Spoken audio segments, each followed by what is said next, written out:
Welcome to Strip Cover Look, where we wrestle the bigger picture out of literature. I am Adrian Fort. And I'm Dalton Gentry. And we're here for a poetry review. Dalton, what are we reviewing this time? We are reading a poem by William Wordsworth, who is actually a poet that we've given some pretty good scores to on this channel before. Yeah. And this is The World is Too Much with Us. Yeah. Yeah. What we'll have is 2 readings, 3 good things, 3 bad things. Best line,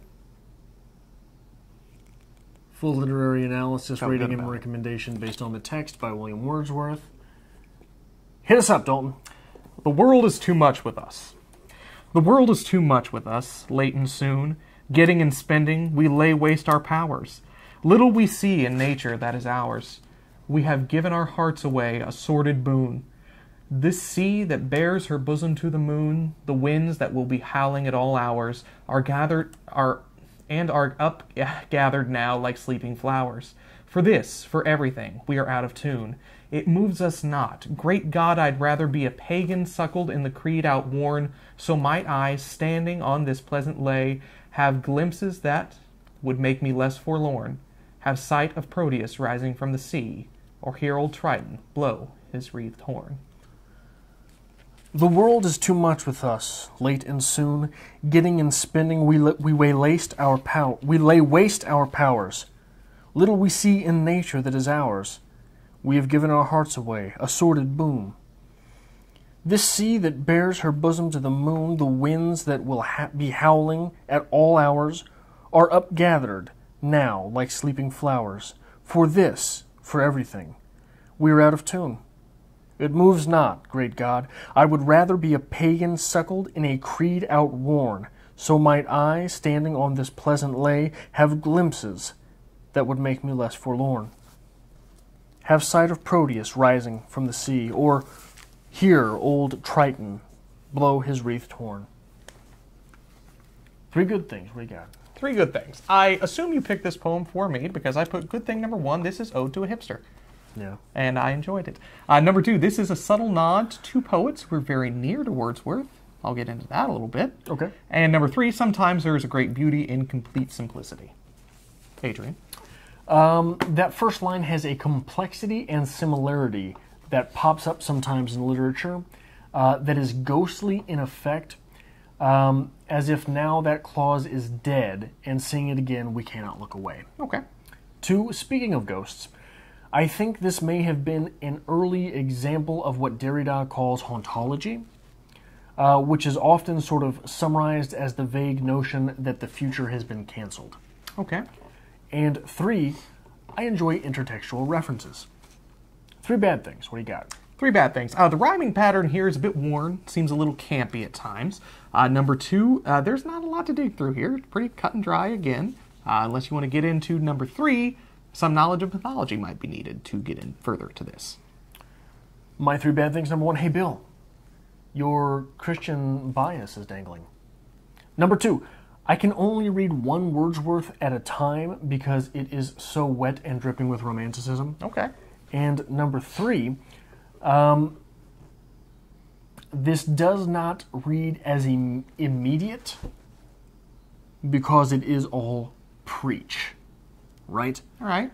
It is one of the greatest things about poetry is that part of the magic of writing is when you use I, you're literally saying yourself. Okay. So when you're reading I through someone else's voice, you're still invoking your own personage. Okay.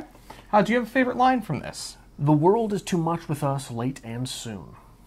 I would say the same thing, but I would add, getting and spending, we lay waste our powers. Okay. Okay. I have somewhere I would like to start. Start a little away. bit of trivia about this poem. Did you know this has been turned into a song? No, I didn't. Did you know that the song is a national anthem? No, I didn't. It is the Daltonish national anthem. Is it? Is it? Okay. Did you write the Daltonish national anthem, or is it just this verbatim? It would be this set to, I don't know, a Mumford & Sons song. Okay. I figured we'd get into that. That's why I just started out strong, saying I figured I knew why you picked this for me. Appreciate it. You piece of shit. Yeah. Anyway. That's it? That's all I got. Never mind. We're done here. This was great. That was William Wordsworth, and we're done here. Okay. This feels to be like almost an early push towards anti-consumerism. It does.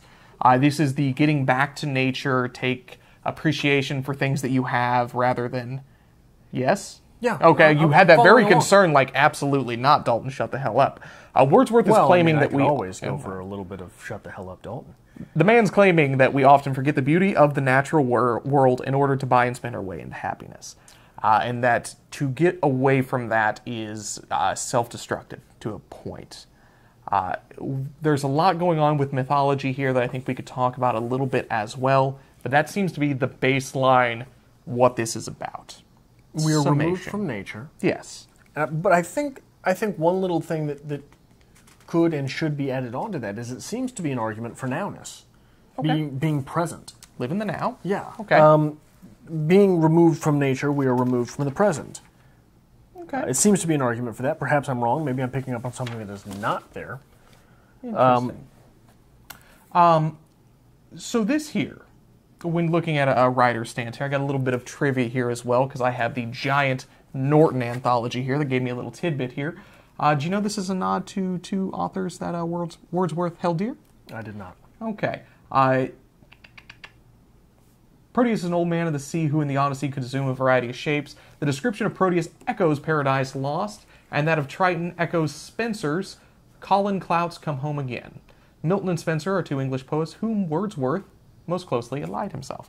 So not only is this a poem, not only is this saying what he believes, which, you know, is a decent thing to do in poetry, but it's also a nod to people that he believes kind of helped him guide along the way. So I think it's a great thing to include others in your work, kind of build a community of writing. Figured I'd just put that in there for you. It's just sort of seems hipsterish to me. Does it? To put your own friends in your own poem. Does it? A little to bit. build a community where Makes we me can like just this write less. poems and talk about pretty things. You have to adjust that rating at the end. Are you going to have to? What would you like to talk about in this? The concession, I would rather be a pagan, suckled in a creed outworn. I think that is a huge concession for someone who considers himself Christian. I agree completely. I've got me a nice little point on that as well. It's a powerful thing to say. Basically that he would rather forsake his own God, the God he holds dear. I would rather go straight to hell. Absolutely. And that is a powerful thing to say, especially in this time, and really in any time. It's a powerful line today. He'd rather go straight to hell in order to enjoy the world rather than be given the world he's being presented at this time. I would rather go straight to hell for eternity and be present now Yeah. than to be working for the future. Live in the moment. It's a good thing to put. I like it. But it is a little bit of living in the moment, isn't it? Because, what is the line?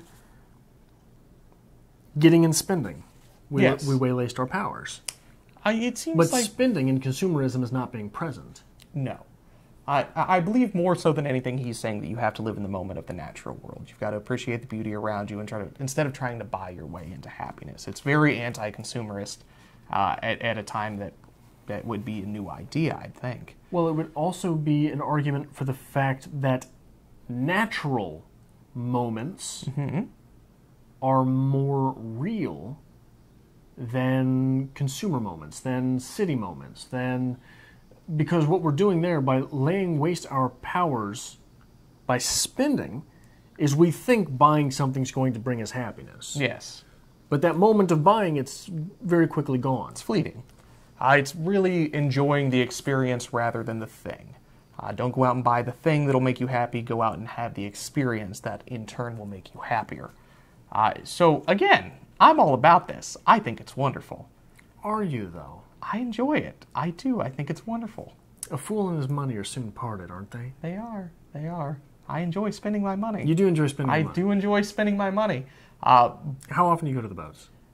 But that's an experience. That's an experience. Exactly. That's what I was getting at. Yes. Though this is the Daltonish national anthem, where is that line of the experience?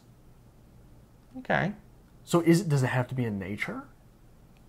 Wordsworth, I believe, would say yes. You should experience nature, and I'm all for that. So are you all for this life? Oh, yes. As you were... I'm more than happy to travel to see pretty things. That's fine. I'm more than happy to go spend my weekend just lazily floating down the river and enjoying it. And you're more than happy to spend your money on something like gambling. Yes. Materialistic thing, yes, but it's for the experience that you get from that. It's not about acquiring more things. But that's not a natural experience. And, like, that's one of the things that I do piss people off when they go gamble with me. Is like, most people are like, oh, you know, we won $100, let's go. I'm like, let's play it. I'm fine. I'm more than happy to go and just leave even. I'm more than happy to go and lose, because it's about enjoying the experience more so than taking anything away from it. Right, but that's not a natural experience. It's not a natural experience. No, it's a man-made experience. And I would agree with you here. Wordsworth is saying you have to enjoy the natural. But as someone who actually does occasionally get out and enjoy the natural, I think I'm going to lean more towards this than you are. I'm not sure the last time Adrian, every time I bring up, I'm going on this float trip, I'm going to go to this river, I'm going to do this, I'm going to go camping, I'm going to go fishing, you are very against it. Well, float trips are, I would say, more closely related to gambling than a natural experience. What? Yeah, you're blowing a bunch of money on alcohol, and you're floating down a stream, and you're pissing on yourself, which is basically the same thing as going to a casino. I want to say something snarky, but yeah, good point. Good point here. I don't know. Deep contemplation is where Adrian resides. Okay. That can happen in a library. That can happen in a coffee shop. That could happen at the park. That could happen on the drive to work. That is sort of what I consider a naturalistic moment. Okay. Being in that state which makes a human naturally human. Okay. Our ability to... not our ability, the necessity that we have to contemplate. Okay. We don't get to get away from that, do we? We don't. We have to take that with us. Unless, I don't know, we're at the casino or on a float trip. Okay. Is this an argument? We're just getting drunk and pissing on ourselves? Well, I like to get drunk and piss on myself, I guess. It's good for me. Are you changing gears from that I line? am here. Okay, I've got one more point on that please line. do. When you take things from outside the text, how does this poem change when Christianity becomes a creed outworn?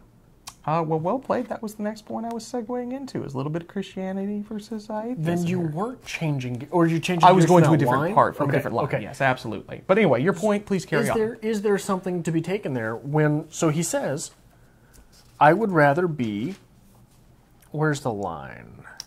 I'd rather be a pagan, suckled in a creed outworn. So might I, standing on this pleasant lay, have glimpse that would make me less forlorn. How does that change when we can say I would rather be a Christian, suckled in a creed outworn? It does give it a very different feel. And you would say it is almost... I'm not sure how I want to word that there. Does it change the value of the poem in a post-Christian, post-religion world? I think it would, absolutely. Does it change the application thereof? I don't believe so. Right. Well, I actually wrote here, is this possibly an argument for the atheists here? Where maybe that we're so completely drowning in this idea of Christianity and what we're supposed to be doing here, that getting away from that, I'd rather be a pagan so that I can enjoy what I have. Because it would be, from a Christian standpoint, all of this is created by God. I should be appreciating this because this is the world that God has given me, but that's not a thing. So is this an argument to get away from the Christian faith, an atheist faith possibly, a pagan faith here, and say that I would rather forsake my God and enjoy the things that I have than stand with a religion that doesn't enjoy what they should be believing?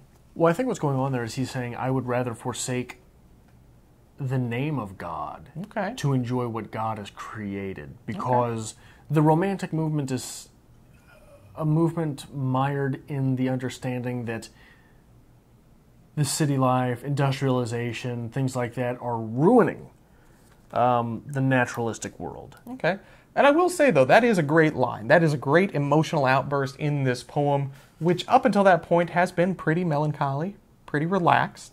That's good. Get a little emotion into this here. Now, the addition here of Proteus, I think, is also interesting, because in the Odyssey, Proteus is a man who can basically change his shape. He can change his appearance, change what he is. Yeah. So, to have glimpse, what do we have here? Have sight of Proteus rising from the sea. That is what he's wanting. He's wanting to see that man rising from the sea.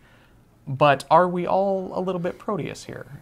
Well, are we all trying to change to be what everybody wants us to be rather than enjoying what we have here?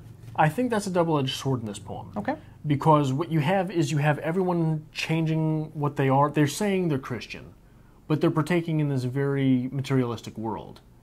Whereas our speaker is saying, I would rather keep my naturalistic tendencies and change the religion. Okay.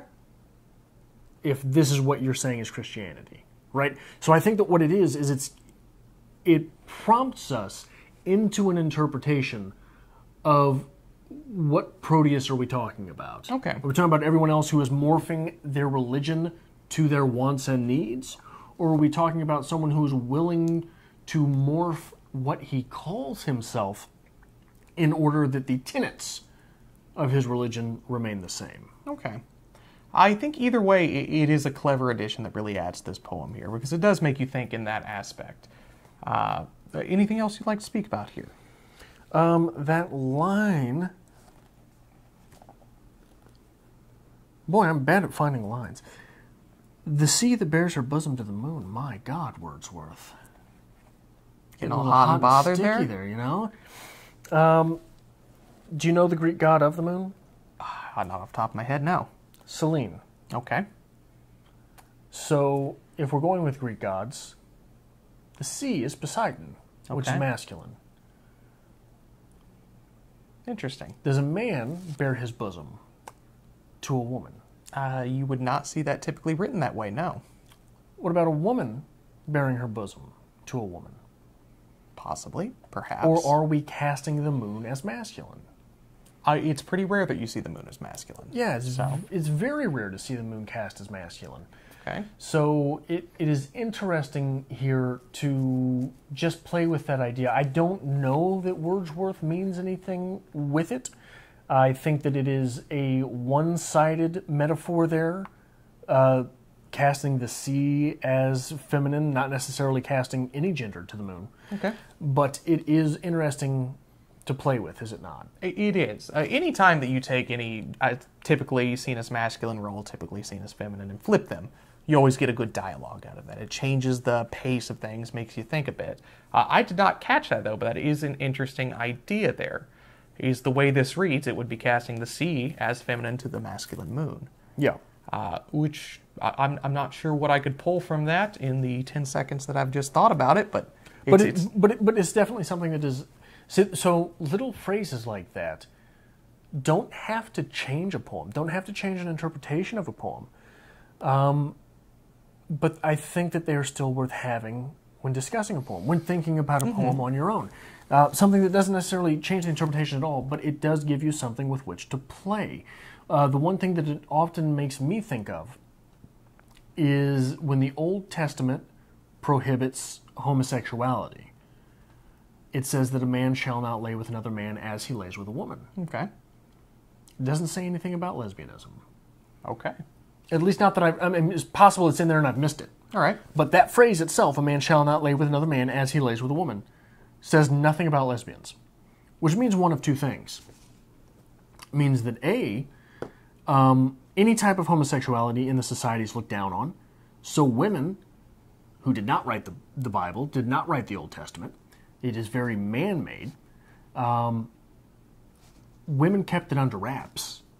Okay. And worked about it covertly so that the men writing the Bible had no idea to exclude it. Which would be brilliant.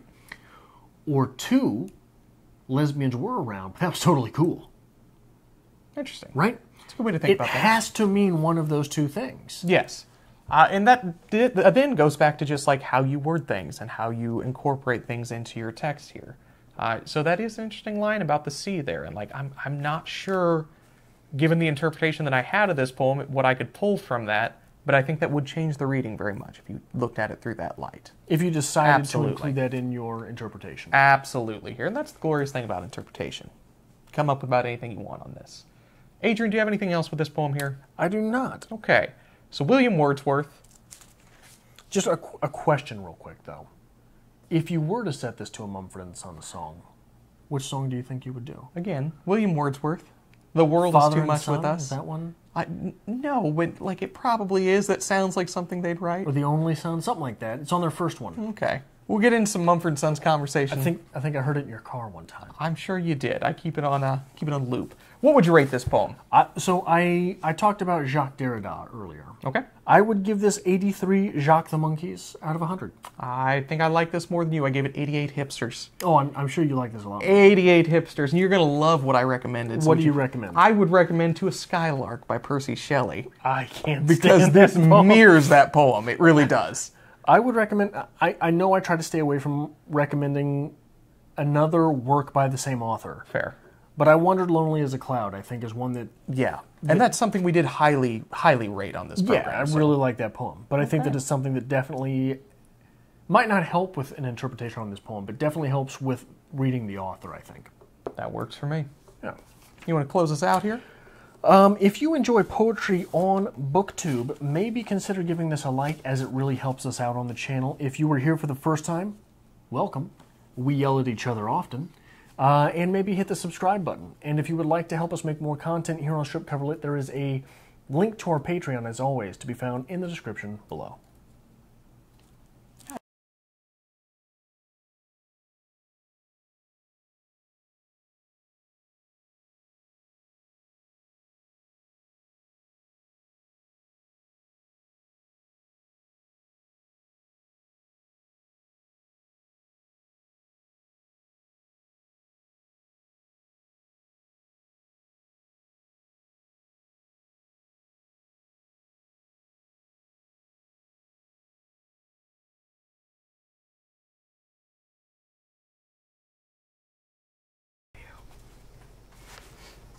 I'm trying to focus. I'm gonna fuck you up.